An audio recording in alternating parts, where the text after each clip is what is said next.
আলাইকুম। আজকে যে বিষয়ে কথা বলতে চেয়েছিলাম, এই মোহন রায়হানের ওই জুলাই নিয়ে যে কবিতা, বিতর্কিত বিষয়, সেটা নিয়ে আলোচনা করতে চাইছিলাম, কিন্তু এখন আরো প্রেসিং একটা ডিমান্ড হয়ে গেল। শাহাবুদ্দিন চুপ্পু পদত্যাগ করলেন, তাই আমার টিম মেম্বাররা মনে করেন যে আমি শাহাবুদ্দিন চুপ্পুর উপর কথা বলি। চুপ্পু নামটা হঠাৎ করে গায়েব হয়ে গেল কেন বুঝি না। আমার কাছে শুনতে ভালোই লাগে চুপ্পু। এনিওয়ে, যেটাকে উর্দুতে বলে নৌকার ওই দাঁড়, নৌকার যেটা দিয়ে নৌকা পায়, নৌকার দাঁড় উর্দু শব্দ। তিনি উর্দু স্পিকিং ফ্যামিলির লোক, বাংলাদেশের পক্ষে ছিলেন, মুক্তিযুদ্ধ করেছেন কিনা জানি না, যারাই বর্ডার পার হন তারাই সবাই মুক্তিযুদ্ধ হয়ে গেছেন, মুক্তিযোদ্ধা। তো প্রশ্ন ওঠে, এত মুক্তিযোদ্ধা থাকতে ভারতীয় সেনাবাহিনী, নৌবাহিনী, বিমান বাহিনী লাগলো কেন বাংলাদেশকে স্বাধীন করতে? যাই হোক, ওই বিতর্কে আমি যাচ্ছি না। আমি তার বর্ণাঢ্য কর্মজীবন, ছাত্র জীবন ও রাজনৈতিক জীবন নিয়ে কথা বলবো না, কারণ আমি এখানে বর্ণাঢ্য কিছু খুঁজে পাচ্ছি না। উনি অতি সাধারণ, রাদার বিলো অ্যাভারেজ ক্যালিবারের একজন মানুষ। আর বিদ্যা বুদ্ধি অর্জন নিয়ে বলার মতো কিছুই নাই, আমি তো খুঁজে পাই না। কোথায় এডওয়ার্ড কলেজ আর রাজশাহী বিশ্ববিদ্যালয়, যেগুলো আমি মানে ধর্তব্যের মধ্যেই আনি না। যাই হোক, তো আমি যে কথা দিয়ে প্রথমে আলোচনার সূত্রপাত করতে চাই, আপনারা জেনে গেছেন এতক্ষণে, যে আমি প্রধানমন্ত্রী তারেক রহমানের কাছে জিজ্ঞাসা করছি, ওসি প্রদীপের ফাঁসি হলো না কেন? এবং এই ফাঁসি না দিয়ে আপনি সময় ক্ষেপণ করে আপনি কিন্তু আদালত অবমাননা করছেন, এবং ওসি প্রদীপ সহ যাদের ফাঁসির আদেশ হয়েছিল তাদেরকে বাঁচিয়ে রাখা এক ধরনের অবিবেচক প্রসূত কাজ। এবং এটা সবচেয়ে বড় কথা, এটা আদালতের অবমাননা। প্রধানমন্ত্রী আদালতের অবমাননা করবেন, এটা আমি চিন্তাও করতে পারিনি। যাই হোক, বল আপনাদের কোর্টে, আপনারা প্রেস করেন ওসি প্রদীপের ফাঁসি হওয়া উচিত, যাতে দেশবাসী জানতে পারে অন্যায়ের শাস্তি হয় বাংলাদেশে। ওসি প্রদীপের শাস্তি না হলে অন্যায় ন্যায় হিসেবে পরিগণিত হবে। এখন শাহাবুদ্দিন প্রসঙ্গে আসছি। আমি তার জীবনে নামও শুনিনি। 2023 সালের এপ্রিলে যখন শুনলাম তিনি বাংলাদেশের প্রেসিডেন্ট হয়েছেন, আমি অবাক হয়ে গেলাম যে এই ব্যক্তি কে। তো পরে শুনলাম উনি পাবনার একজন উর্দু স্পিকিং বিহারি ফ্যামিলির ছেলে, কিন্তু বাংলাদেশ স্বাধীনতা সংগ্রামে অংশগ্রহণ করেছিলেন, বাংলাদেশ সমর্থন করেছিলেন। এজন্য আমার খুব ভালো লাগলো। যাই হোক, যে বদনাম যে বিহারিরা সব রাজাকার, সে বদনামটা উনি ঘুচিয়েছেন, এটা আমার জন্য খুবই সুখপ্রদ ব্যাপার। তবে বর্ণাঢ্য জীবন না, অতি সাধারণ মানের পড়াশোনা এবং চাকরি, ডিস্ট্রিক্ট জাজ হওয়া ইত্যাদি এমন কিছু না। জেল কেটেছেন 1975 সালে শেখ মুজিবুর রহমানের হত্যার পরে। এটা তার রাজনৈতিক দর্শন প্রসূত ব্যাপার নাকি সুবিধাবাদী সিদ্ধান্ত, সেটা আমি জানি না।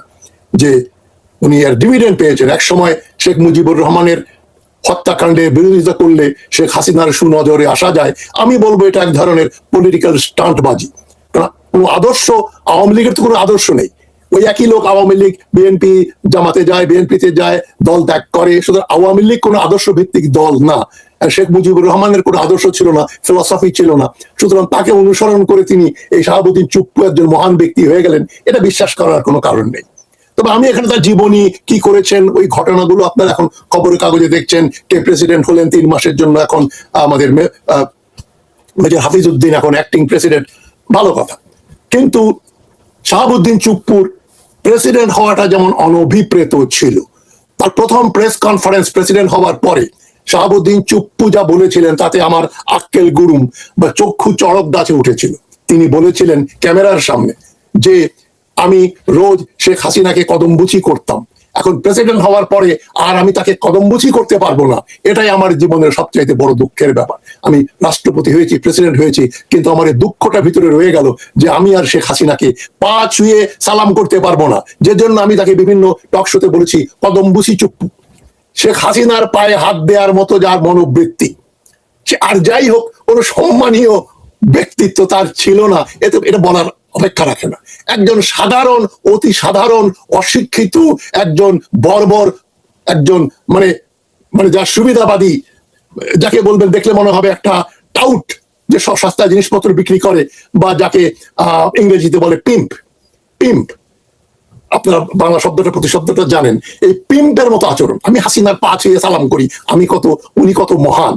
হাসিনার মতো খুনি, হাসিনার মতো স্বৈরাচারী 2023 সাল পর্যন্ত যার উনি কদমবুচি করতে চান, সেই ব্যক্তির নারিকেলের দড়ি দিয়ে হাত পা বেঁধে জেলখানার ফ্লোরে ফেলে রাখার কথা, সেই ব্যক্তি বাংলাদেশের প্রেসিডেন্ট হয়েছে। শুধু তাই নয়, সেই ব্যক্তির কাছে শপথ গ্রহণ করেছেন স্বনামধন্য ডক্টর মোহাম্মদ ইউনূস। লজ্জা কোথায় রাখবো?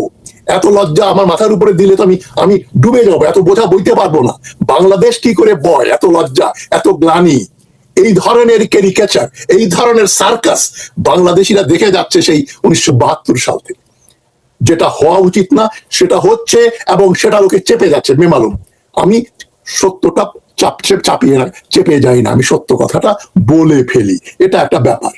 তো 2023 সালে ক্লাইম্যাক্স হলো, একটা সাধারণ জেলা জাজ বা কি ছিল সে ধরনের একটা অতি সাধারণ মানের ছাত্র রাজশাহী বিশ্ববিদ্যালয়ে এখান থেকে আইন পাশ, ওখান থেকে সে ওই এন.কে. সিনহার মতো চিফ জাস্টিস ছিল, ওই ধরনের ক্যালিবারের একজন, তাকে প্রেসিডেন্ট বানানো হলো এবং হাসিনার পা ছুঁতে পারছে না বলে দুঃখ প্রকাশ করছে।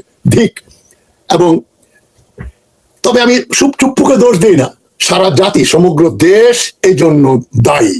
তারা যদি দাবি করত শাহাবুদ্দিন চুপ্পুর প্রেসিডেন্ট হওয়ার পরে এবং তার ওই বক্তব্যের পরে হাসিনার পা ছুঁয়ে আমি সালাম করতে পারি না, বিএনপি সহ সকল বিরোধী দল ও বুদ্ধিজীবী সুশীল সমাজের ফেটে প্যারা পড়া উচিত ছিল। যে জন্য আমি বাংলাদেশে যখন বিশ্ববিদ্যালয়ে চাকরি করতাম সুশীল সমাজের সঙ্গে মিশে দেখেছি, এরা অনেকেই সুবিধাবাদী এবং খুবই দুর্বল ভীরু প্রকৃতির লোক। আমি যদি ঢাকা বিশ্ববিদ্যালয়ে চাকরি করতাম 2023 সালে, আমি নির্দ্বিধায় বলতাম এই যে হাসিনার পা ছোঁয়ার কথা যে ব্যক্তি বলেছে, সে আর যাই হোক বাংলাদেশের প্রেসিডেন্ট হবার যোগ্য না, তাকে বড় জোর একজন লোয়ার ডিভিশনের ক্লার্ক বানানো যায়, এর বেশি তার ক্যালিবার কেরানি শ্রেণীর মতো। কোন ফাঁক দিয়ে বিচারক হয়ে গেছেন, এস.কে. সিনহাও তো বিচারক হয়েছিলেন। যাই হোক, 2024 জানুয়ারি নির্বাচনের আগে উনি যদি পদত্যাগ করতেন তাহলেও একটা ব্যাপার ছিল, যে ওই যে নির্বাচনটা 2018 উনি কোথায় ছিলেন, তখনও যদি পদত্যাগ করতেন, আন্দোলনে নামতেন 1971-এর মতো, আমি তাকে সালাম করতাম। 2024 তথাকথিত নির্বাচনের পরেও উনি প্রেসিডেন্টশিপ চালিয়ে গেছেন, এবং এখন যে ঘটনাটা ঘটলো তার পদত্যাগ নিয়ে, এটা মিথ্যার জয় হলো, সত্য পরাভূত মিথ্যার জয় হলো। এবং সেই মিথ্যাটাকে স্পিকার হাফিজউদ্দিন, মেজর হাফিজউদ্দিন সেই মিথ্যাটাকে আবার পার্লামেন্টে বসে প্রচার করে দিলেন যে তিনি বিভিন্ন রোগের আক্রান্ত, 5টা ব্যাধি, ডায়াবেটিস, হার্ট ডিজিজ ইত্যাদি ইত্যাদি। এতে আমার কোনো সহানুভূতি নেই। তার তো জেলখানায়, ফাঁসি না হোক যাবজ্জীবন কারাদণ্ডের পরে জেলখানায় মৃত্যু হওয়ার কথা, সেই ব্যক্তি বাংলাদেশের প্রেসিডেন্ট হয়েছে, এবং সেখানে ডক্টর ইউনূসের মতো ব্যক্তি তার কাছে শপথ গ্রহণ করে প্রেসিডেন্ট হয়েছেন। এটা ইউনূসের ব্যর্থতা, সমস্ত জাতির ব্যর্থতা, কলঙ্ক, মির্জা ফখরুলের ব্যর্থতা, কলঙ্ক, বিএনপির ব্যর্থতা, এবং বর্তমানে তারেক রহমান সাহেবের ব্যর্থতা যে উনি প্রধানমন্ত্রী হওয়ার আগেও আগে পিছে এই শাহাবুদ্দিন চুপ্পুকে প্রেসিডেন্ট হিসেবে রেখে দিয়েছেন। এগুলো সমষ্টিগত অজ্ঞতা, ব্যর্থতা, অজ্ঞতা ও সুবিধাবাদী রাজনীতির নিদর্শন ছাড়া আর কিছু না।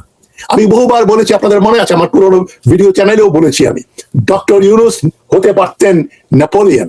নেপোলিয়ন যেমন ফরাসি বিপ্লবের পরে ক্ষমতা দখল করে সেনাবাহিনী দিয়ে উনি তরবারি দেখিয়ে বলেছিলেন এটাই আমার লেজিটিমেসি, আমি যে একজন লেজিটিমেট শাসক, তার নিদর্শন হচ্ছে আমার তরবারি। আমি বলেছিলাম ডক্টর ইউনূস নেপোলিয়নের তরবারি নিয়ে দেশ শাসন করবেন, দেশে একটা বৈপ্লবিক সরকার বানাবেন। কিন্তু উনার হাতে পড়ে, ডক্টর ইউনূসের হাতে পড়ে জুলাই বিপ্লব ব্যর্থ হয়ে গেল। তিনি কতগুলো স্কুল কলেজের ছাত্রকে মাস্টার মাইন্ড, এই বিপ্লবের হোতা বলে তাদেরকে সমন্বয়ক বানালেন, নিউ ইয়র্কে নিয়ে জাতিসংঘে নিয়ে গিয়ে তাদের গুণকীর্তন করলেন। এটা ডক্টর ইউনূসের ব্যর্থতা, একটা গ্রাম্যতা রয়েছে। একটা উনি নোবেল প্রাইজ পাওয়ার পরে যেভাবে লোকজনকে নিয়ে রাস্তায় নেমেছিলেন, আপনি ওই অমর্ত্য সেনের কথা চিন্তা করেন, উনি নোবেল প্রাইজ পেয়ে কি কলকাতার লোকজন নিয়ে রাস্তায় মিছিল করতে নেমেছিলেন? করেননি। তাদের ব্যক্তিত্ব আছে, সৌজন্যবোধ আছে, পরিমিত সেন্স অফ প্রপোর্শন আছে। ডক্টর ইউনূসের সেন্স অফ প্রপোর্শনও নাই, সেলফ রেসপেক্ট নাই, এবং জাতির প্রতি কোনো কমিটমেন্ট নাই। সেই জন্যই তিনি শাহাবুদ্দিন চুপ্পুকে রেখে দিয়ে একটা সরকারের প্রধান হয়ে গেলেন, এবং তিনি যা করলেন মার্কিন যুক্তরাষ্ট্রের সঙ্গে এই অসম চুক্তি করা থেকে শুরু করে দেশটার 12টা বাজিয়ে দিয়েছেন। অনেকে আবার বলছে উনাকে এখন প্রেসিডেন্ট করলে কেমন হয়। আপনারাই ভালো বুঝবেন, চুপ্পু এবং ইউনূসের ভিতরে আমি কোনো পার্থক্য দেখি না। দুটোই এই ধরনের লোকজন, গোয়াল ঘরে এই ধরনের বহু জন্তু বসবাস করে। তবে মিথ্যার জয় হলো, সেটা হচ্ছে শাহাবুদ্দিন চুপ্পু 5টা রোগে আক্রান্ত বলেই চাকরির থেকে উনি অবসর গ্রহণ করলেন, রিটায়ার করলেন, রিজাইন করলেন।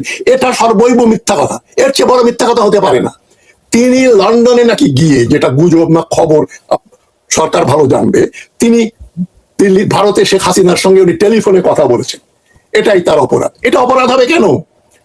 যে ব্যক্তি হাসিনার পা ছুতে না পারার জন্য নিজের জীবন নষ্ট হয়ে গেল মনে করত, সেই ব্যক্তি যদি হাসিনার যার পা ছুঁয়ে এনে সালাম করতেন সকাল বিকাল, এই চুপ্পু সাহেবের এই টেলিফোন কল করার জন্য চাকরি গেল কেন? আর যখন গেল সেটা বললেন না কেন? মিথ্যা কথা কেন বললেন যে অসুস্থ অবস্থায়, অসুস্থতার জন্য মাঝে মাঝে উনি কাজ করতে পারেন না, সেন্স হারিয়ে ফেলেন, সেই জন্য তাকে তিনি রিজাইন করলেন? তাকে তিনি রিজাইন করলেন না, তাকে রিজাইন করতে বাধ্য করা হয়েছিল। যেমন খন্দকার মোশতাক আহমদকে, একজন ভালো প্রেসিডেন্ট ছিলেন আমাদের, তাকে রিজাইন করতে বাধ্য করা হয়েছিল। জিয়াউর রহমানের মতো ভালো প্রেসিডেন্টকে হত্যা করা হয়েছিল।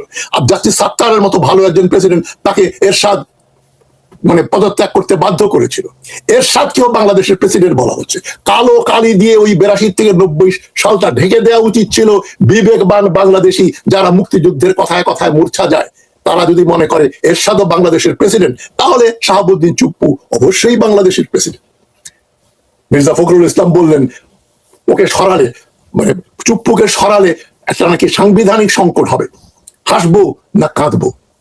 এই ধরনের আবাল এবং বাচালদের দখলে বাংলাদেশ। তবে আমার সবচেয়ে দুঃখ লাগে, ইউনূস সাহেব তো সুবিধাবাদী ব্যক্তি, তারেক রহমানও তাকে প্রেসিডেন্ট রেখে দিলেন। এখন দয়া করে এমন কাউকে প্রেসিডেন্ট বানাবেন না যিনি বাংলাদেশি জাতীয়তাবাদ, বাংলাদেশের স্বাধীনতা, সার্বভৌমত্বে বিশ্বাস করেন না করেন, বা ভারতকে বাংলাদেশের প্রধান শত্রু হিসেবে যিনি মনে